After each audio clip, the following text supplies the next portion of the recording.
Penalties में नाकामी पर इंग्लैंड के खिलाड़ियों के खिलाफ सोशल मीडिया पर मुतासिब तबसरों की गूंज। एफए और बोरिस जॉनसन की मजम्मत।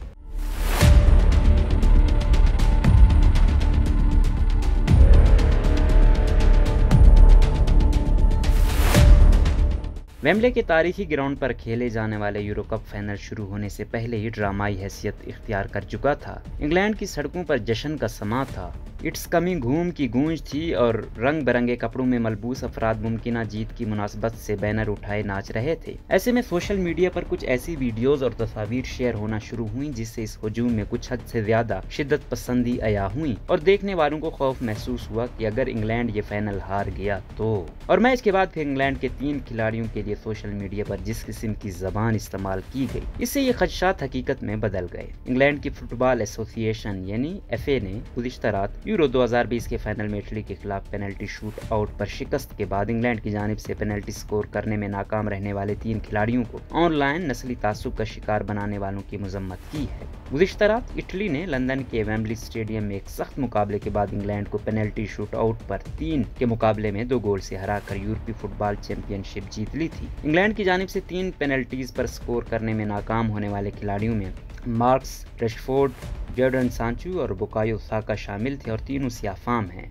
बरतानवी वजीर आजम बोरिस जॉनसन ने भी इस बारे में ट्वीट करते हुए कहा कि इंग्लैंड टीम के खिलाड़ियों को हीरोज की तरह सराहना चाहिए, न कि उन्हें सोशल मीडिया पर नस्ली तासुब का निशाना बनाया जाए। इसके जिम्मेदारान को अपने किए पर शर्मिंदा होना चाहिए। मेट्रोपॉलिटन पुलिस की जानिब से इन वाकयात का नोटिस लेते हुए कहा गया है कि हमें सोशल मीडिया पर ऐसे कई नस्ल परस्ताना कमेंट्स के बारे में मालूम हुआ है जो यूरो कप के फाइनल के बाद कुछ फुटबॉलर्स के बारे में कहे गए थे। इस किस्म की हरासानी काबिल कबूल नहीं है, इसे बर्दाश्त नहीं किया जाएगा और इस हवाले से मजीद तहकीकात होंगी। मेट पुलिस की जानिब से एक और ट्वीट में बताया गया कि यूरो कप फाइनल के बाद 45 अफराद को गिरफ्तार किया गया, ताहम गिरफ्तारियों की वजूहात वाजे नहीं की गई। वाज़ेह है कि फाइनल से कबल हजारों शायकीन स्टेडियम में जबरदस्ती दाखिल होने की कोशिश की थी और सोशल मीडिया पर ऐसी कई वीडियो गर्दिश कर रही थी जिसमें देखा जा सकता था कि बगैर टिकट वाले शायकीन मैदान में दाखिल होने में कामयाब हो गए थे। इंग्लैंड की एफए का कहना है कि हम हर किस्म के इम्तियाज के खिलाफ हैं और हमें सोशल मीडिया पर नस्ल परस्ताना कमेंट्स के बायस दचका लगा है। यह वाज़ेह कर देना चाहते हैं कि ऐसे नफरत आमेज रवैये रखने वाले अफराद को इस टीम की हिमायत भी छोड़ देनी चाहिए। हम खिलाड़ियों की मदद करने के लिए हर मुमकिन हद तक जाएंगे और जिम्मेदारान को सख्त सजा देने की दरखास्त भी करेंगे। इंग्लैंड की टीम के ट्विटर अकाउंट की जानिब से एफए की ट्वीट को शेयर करते हुए लिखा गया कि हम अपने खिलाड़ियों के साथ खड़े हैं।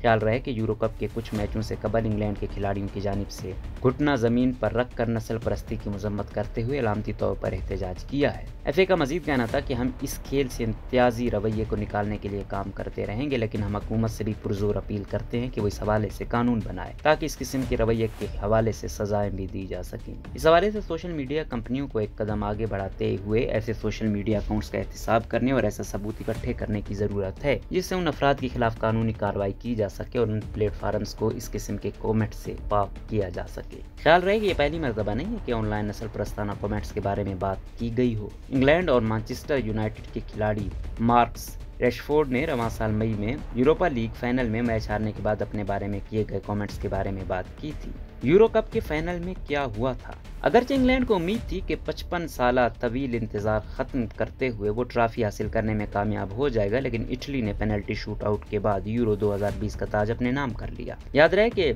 यूरो 2020 के मुकाबले कोविड की सूरत हाल के पेश नजर 1 साल की ताखीर से मुनक्किद हुए। इटली इस फाइनल से कबल 33 मैचों में नाकाबिल शिकस्त रहा था। इतवार की शाम को लंदन में खेले जाने वाले फाइनल में मुकाबला पहले 90 मिनट में 1-1 गोल से बराबर रहा। इजाफी वक्त में भी जब कोई गोल न हुआ तो मामला पेनल्टी शूट आउट पर किया गया, जहां इटली को कामयाबी हासिल हुई। मैच का आगाज इंतहाई तेजी से हुआ जब इंग्लैंड की तरफ से ल्यूकशा ने 2 मिनट के अंदर अंदर पहला गोल कर दिया, जो कि यूरो कप के फाइनल का एक नया रिकॉर्ड है। इंग्लैंड की ये बरतरी पहले हाफ के इख्तिताम तक कायम रही, लेकिन दूसरे हाफ में इटली की तरफ से लियोनार्डो बोनोची ने 67 मिनट में गोल करके मैच बराबर कर दिया। इटली के लिए खेलने वाले 2 खिलाड़ी चेलिनी और बोनोची टीम के सीनियर खिलाड़ियों में से हैं और बोनोची का ये गोल यकीनन इटली की तारीख में यादगार गोल्स में से है। कहते हैं कि जब कोई मैच पेनल्टी शूट आउट पर चला जाए तो फिर उसमें किसी की जीत हार नहीं होती और आमतौर पर भी शूट आउट्स काफ़ी सनसनीखेज होते हैं। ये शूट आउट भी कुछ ऐसा ही था जिसमें इटली की जानिब से पहली पेनल्टी लगाई गई। इंग्लैंड के गोलकीपर जॉर्डन पिकफोर्ड ने 2 पेनल्टीज रोककर इंग्लैंड को मैच में रखने की हर मुमकिन कोशिश की, ताहम रेशफोर्ड की पेनल्टी क्रॉस बार से लगने और सांचो और साका की पेनल्टियां टूर्नामेंट के बेहतरीन खिलाड़ी करार पाने वाले इटली के गोलकीपर डोनारोमा ने बचाकर इंग्लैंड के मदाहों की आखिरी उम्मीद भी खत्म कर दी। इंग्लैंड 1966 के बाद पहली बार किसी बड़े टूर्नामेंट के फाइनल में पहुंचा था और पूरे मुल्क में इस मैच को देखने के जगह जगह एहतमाम किया गया था। मैच हारने के बाद इंग्लैंड के आबदीदा खिलाड़ी 19 साला साका को इंग्लैंड की टीम के साथियों और मैनेजर साउथगेट ने तसल्ली दी, लेकिन उनके लिए और वेम्बली के स्टेडियम में आने वाले शायकीन के लिए शायद कोई हरफ तसल्ली नहीं था। यूरो 2020 का फाते इटली से कबल 4 वर्ल्ड कप 1934, 1938, 1982, 2006 और एक यूरोपीय चैंपियनशिप 1968 में जीत चुका है। दूसरी तरफ ये पहला मौका था जब इंग्लैंड ने अपनी तारीख में यूरोपीय चैंपियनशिप का फाइनल खेला था और बैनुल-अक़वामी मुकाबलों में ये उसका दूसरा फाइनल है। 55 साल कबल इंग्लैंड ने 1966 में होने वाले वर्ल्ड कप के फाइनल में शिरकत की थी, जिसमें उन्होंने फतह हासिल की थी। सोशल मीडिया पर भी मायूसी। इंग्लैंड के फुटबॉल शौकीन जो मैच खत्म होने से बहुत पहले से जीत का जश्न मना रहे थे, इटली के फाते बन जाने पर मायूस नजर आए। मैच पेनल्टी शूट तक पहुंचा तो कई का इज़्तिराब बढ़ने लगा।